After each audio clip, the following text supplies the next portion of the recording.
Selamat pagi Pak Teddy dan teman-teman semuanya. Sekarang kelompok kami akan mempresentasikan mading yang sudah kami buat dengan judul Bagaimana Tubuh Kita Bergerak. Dalam tengkorak manusia terdapat bagian rangka atau tulang, yaitu ada tulang dahi, pipi, tulang rahang atas, tulang pelipis, tulang rahang bawah, tulang belikat, tulang rusuk, tulang lengan atas, tulang hasta, tulang pengupil, tulang paha, tulang kering, kurang betis, tulang rusuk, tulang dada, tulang belakang, tulang pinggul kiri, tulang kelangkang, tulang duduk, tulang tempurung lutut. Sekarang saya akan menjelaskan jenis-jenis sendi. Jenis-jenis sendi, yaitu ada sendi putar. Sendi putar adalah sendi yang berputar. Contohnya tulang tengkorak dan tulang atlas. Selanjutnya sendi engsel adalah sendi yang bergerak ke satu arah. Contohnya persediaan pada siku. Selanjutnya sendi pelana. Sendi pelana adalah sendi yang bergerak kedua arah.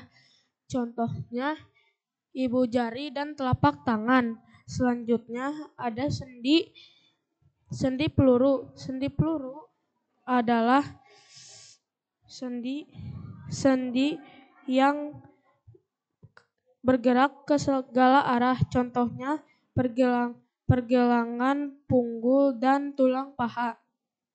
Selanjutnya sendi gulung.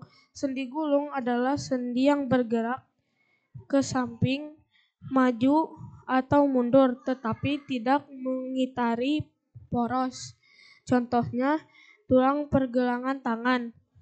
Selanjutnya sendi luncur atau sendi geser. Sendi geser adalah sendi yang bergerak rotasi pada satu bidang datar. Contohnya tulang pergelangan kaki. Selanjutnya dilanjutkan oleh Miska. Jenis-jenis otot. Otot adalah bagian tubuh manusia menjadi sistem gerak aktif. Otot berguna untuk menggerakkan tulang karena tulang tidak bisa bergerak sendiri.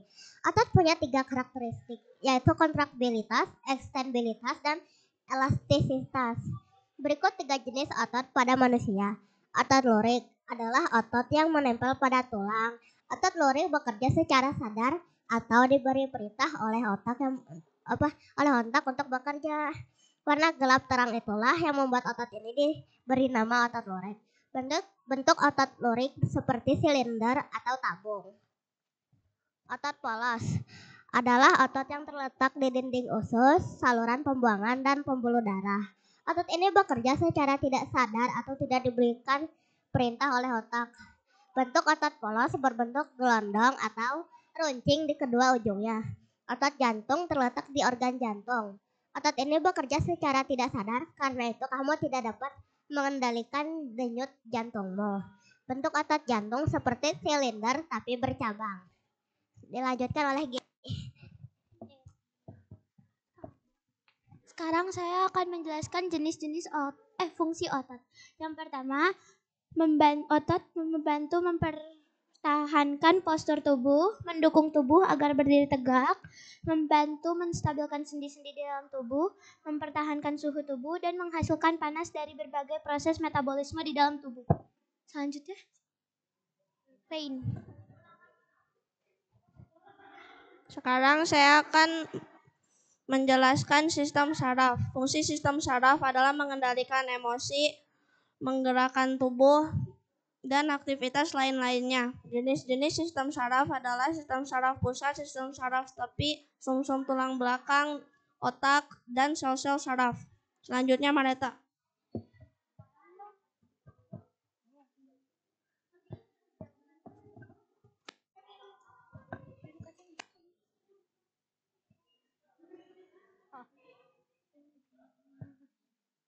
Sekarang saya akan menyebutkan nama-nama penyakit pada sistem gerak. Yang pertama penyakit Parkinson. Merupakan gangguan sistem saraf menyebabkan tremor, kekakuan, kelambatan gerak, dan masalah keseimbangan.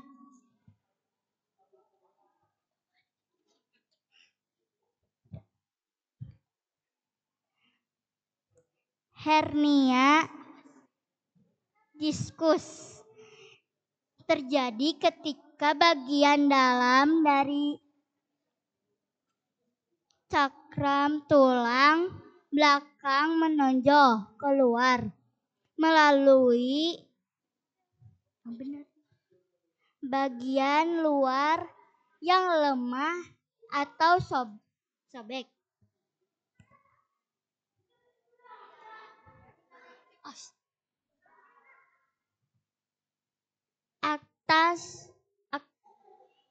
Atrasia adalah gangguan sistem gerak akibat adanya kerusakan atau penurunan fungsi pada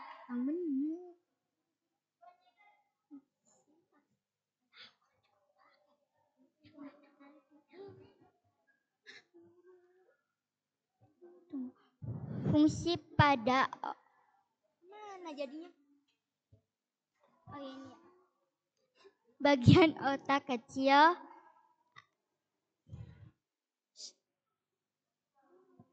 tremor ensesia merupakan salah satu dari 10 gangguan pada sistem gerak manusia yang paling sering terjadi. Sindrom Terot adalah kelainan dilanjutkan oleh Gaby. Sekarang saya akan menjelaskan selanjutnya yang mana? Yang pertama ada sindrom kaki gelisah, multiple system atrophy atau MSA, gangguan pada sendi, arthritis, carpal tunnel syndrome,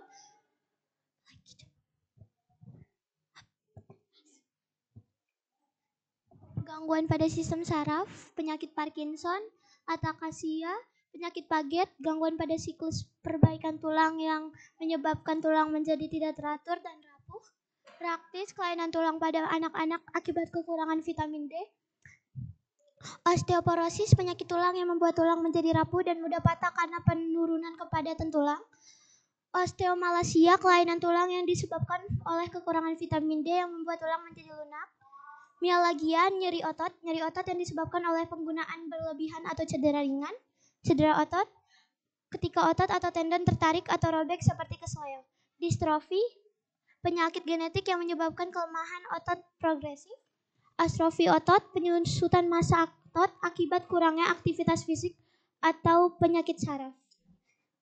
Stroke dapat menyebabkan kelumpuhan pada anggota gerak. Sekian presentasi dari kelompok kami. Terima kasih.